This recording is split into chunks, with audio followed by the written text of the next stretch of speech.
When Candace Owens took the stage last night, no one expected what she was about to reveal. Her tone was steady but charged, the kind that makes you lean in even before the first word lands. For weeks, rumors had been swirling around Charlie Kirk's funeral. Whispers of tension, secrecy, and an unexplained absence that left people wondering what really happened behind closed doors. But last night, Owens broke her silence and confirmed what many had only dared to speculate. Erika Kirk, Charlie's own wife, was banned from attending his funeral. According to Owens, this wasn't a spontaneous family decision. It was the final chapter of a much deeper conflict, one that had been brewing for months, maybe even years.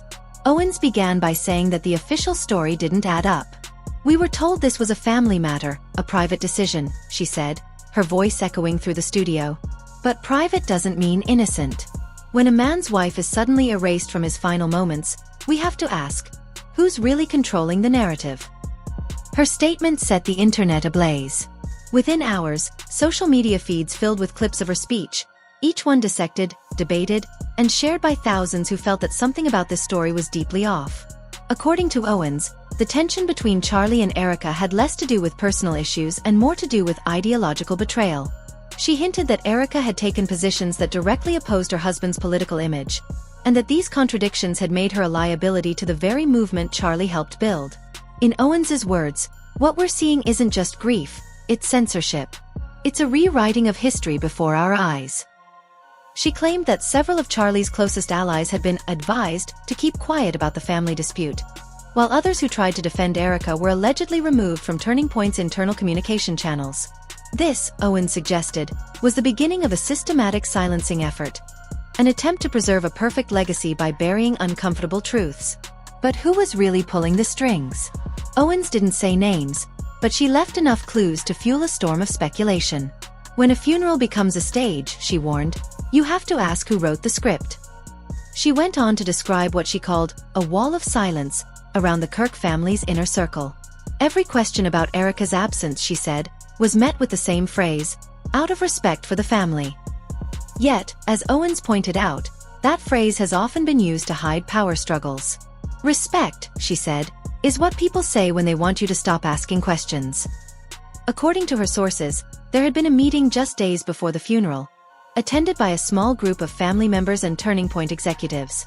In that meeting, it was allegedly decided that Erika's presence might distract from the message of unity they wanted to project. Owens described it as a chilling example of how image management can override human emotion. The truth, Owens continued, is that this wasn't about grief. It was about control. And control is the currency of power. She claimed that certain individuals close to the organization feared that Erika, if allowed to attend, might speak publicly, or worse, reveal personal details that could complicate the carefully curated story surrounding Charlie's death. These weren't random suspicions. Owens hinted that she had obtained communications, text messages and emails, suggesting that specific orders had been issued to limit narrative exposure. She didn't display the evidence on air, but her phrasing implied that she would do so soon, in what she called Part 2 of her investigation. That promise alone was enough to set conservative media on fire. The mystery deepened when Owens revealed that Erika herself had allegedly reached out to several media outlets in the days following Charlie's passing. All of which, she claimed, declined to cover her side of the story. When every door closes at once, Owens said, you're not looking at coincidence. You're looking at coordination. She questioned why mainstream conservative platforms, the very ones that had built their audience around Charlie's influence, suddenly refused to hear his widow's voice. Was this protection or punishment?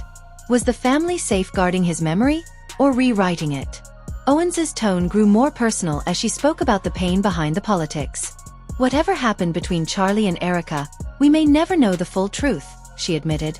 But what we do know is that erasing someone from a funeral is more than a private dispute. It's a message. Her words carried weight, not because they were loud, but because they cut deep into the culture of silence that often surrounds powerful public figures. She reminded her audience that funerals, like politics, are about optics. Who is present, who is absent, and who controls the narrative afterward. All of it shapes how history remembers the dead. Then came the line that made headlines overnight. You can bury a man, Owens said, but you can't bury the truth. The studio went silent for several seconds, followed by a ripple of applause. It wasn't just a soundbite. It was a challenge. A challenge to the media, to the movement, and to the Kirk family itself. Owens promised that what she had revealed was only the beginning. There were documents, recordings, and testimonies that, in her words, would make people rethink everything they thought they knew about Charlie Kirk's final days. Whether those claims hold up remains to be seen. But one thing was certain. The story had changed. The death of a man had now become a battle over legacy, and Candace Owens had positioned herself at the center of that storm. Owens closed her statement with a warning. Not to the family, but to the public. Ask questions. Always ask who benefits from silence. Her final words were almost prophetic. This isn't over. Not by a long shot. As Candace Owens continued her revelations, the tone of the conversation shifted from shock to suspicion. What began as a personal tragedy was now unfolding like a complex political thriller. In her latest broadcast, Owens claimed that Charlie Kirk's family's decision to ban Erika from the funeral was not simply emotional. It was strategic. She described it as an act of protection, not of memory, but of narrative control. And as she began to unpack the layers behind that decision, a disturbing web of motives started to take shape. Owens said she had spoken to multiple people close to the situation. Individuals who had attended private meetings or had seen internal communications between Turning Point officials and members of the Kirk family. According to them, tensions between Charlie and Erika had escalated long before his death. Not over personal infidelity or family disputes, but over financial and ideological power. Erika, Owens claimed, had become increasingly vocal about her discomfort with the direction Turning Point USA was taking in its final months before Charlie's passing. She allegedly opposed several deals that tied the organization closer to what she called political donors with global interests. In Owens's words, she began asking the wrong questions, and in this business, asking the wrong questions can cost you everything, even your place at a funeral. Owens then turned her focus to a series of encrypted messages she said were shared between a senior Turning Point strategist and a close member of the Kirk family. In those messages, which she described but did not yet release, there were discussions about optics, media containment, and posthumous alignment.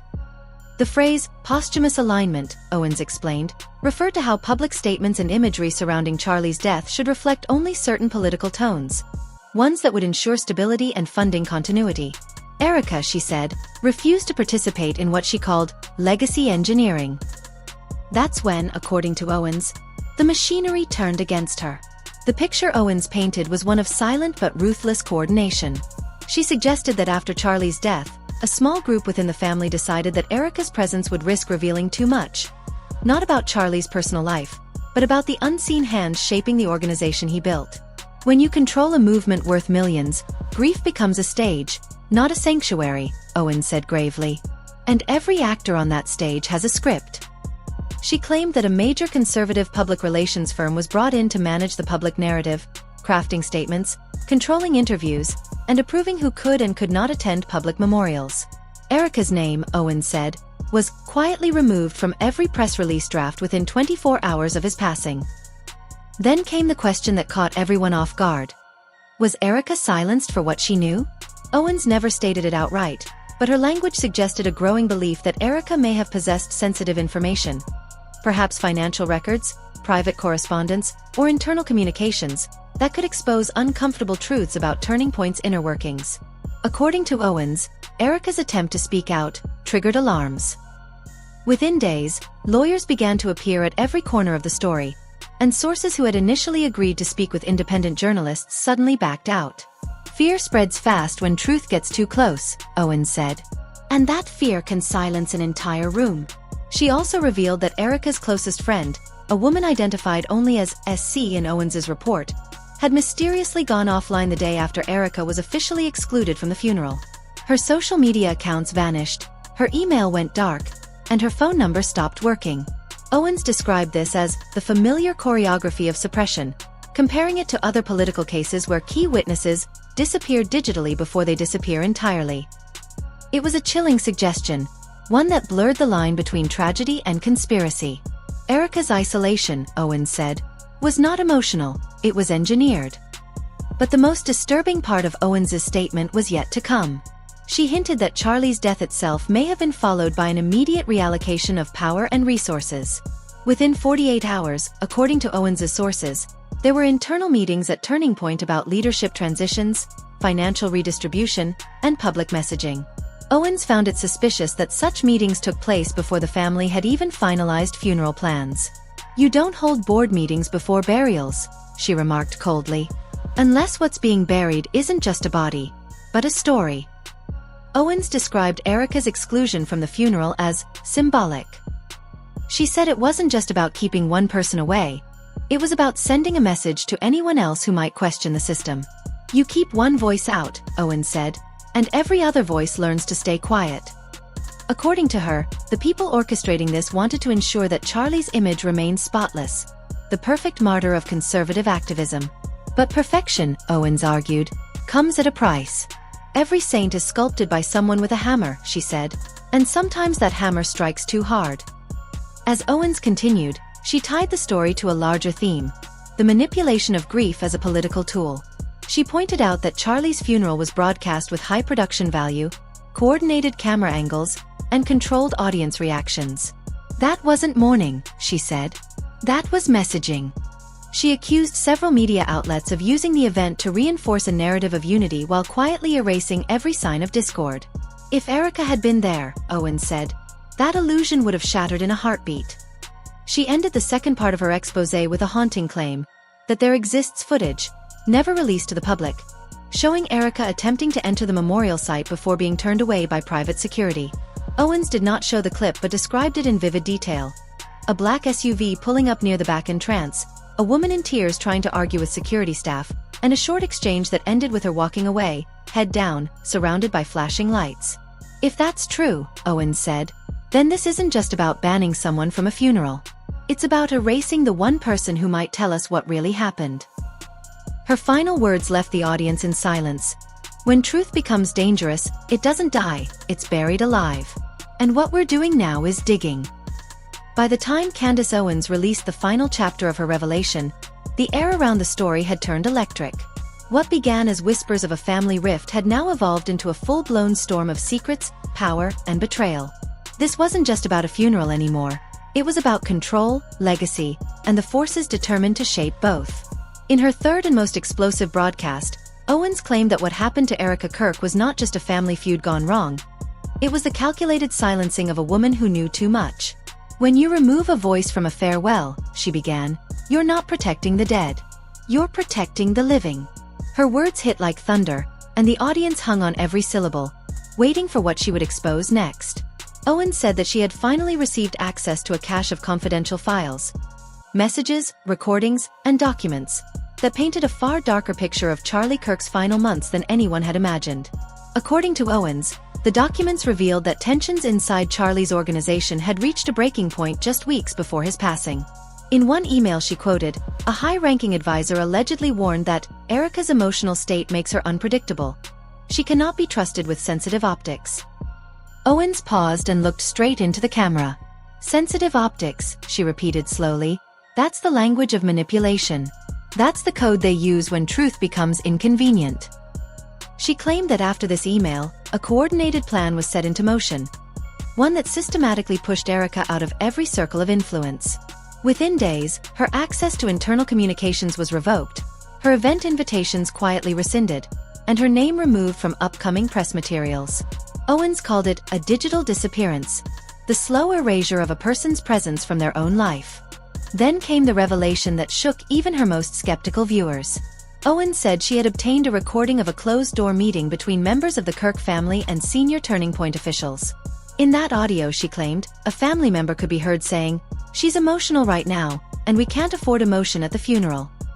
Owens' tone hardened as she described what followed. A cold, calculated conversation about image, brand consistency, and donor perception. "They didn't talk about grief," she said. "They talked about optics. They talked about money. They talked about how to choreograph mourning for the cameras." She let that sentence linger in the air. The studio was silent, and even through the screen, you could feel the weight of her words. Owens then played a short clip of Erika's voice from what she said was a leaked voicemail. Trembling, desperate, yet heartbreakingly composed. In it, Erika said, "Please, I just want to say goodbye. I want to speak. I want to cause a scene. I just want to be there. Owens stopped the clip halfway, unable to finish. If that doesn't break you, she said quietly, then you've forgotten what it means to be human. That moment became the emotional core of her entire expose. It wasn't just about politics or power anymore. It was about dignity, about the cruelty of turning grief into a public performance. Owens then claimed that after she began her investigation, multiple insiders who had agreed to speak suddenly went silent. Phones disconnected, emails bounced back, and 2 of her sources reportedly received legal notices warning them against defamatory disclosure. You can tell a lot about the truth by how fast it gets buried, Owens said grimly. She accused unnamed individuals within the Kirk family's network of orchestrating a campaign to sanitize history before it was even written. To prove her point, she displayed screenshots of public statements that had been edited post-publication, with any mention of Erika quietly removed. They didn't just exclude her from the funeral, Owens said. They scrubbed her from the narrative. As the story reached its peak, Owens connected the dots between every detail she had exposed. She argued that the decision to ban Erika wasn't about personal conflict, it was about control. Charlie's death created a vacuum, she said. And in politics, vacuums don't last long. They get filled by those who crave power, by those who fear exposure.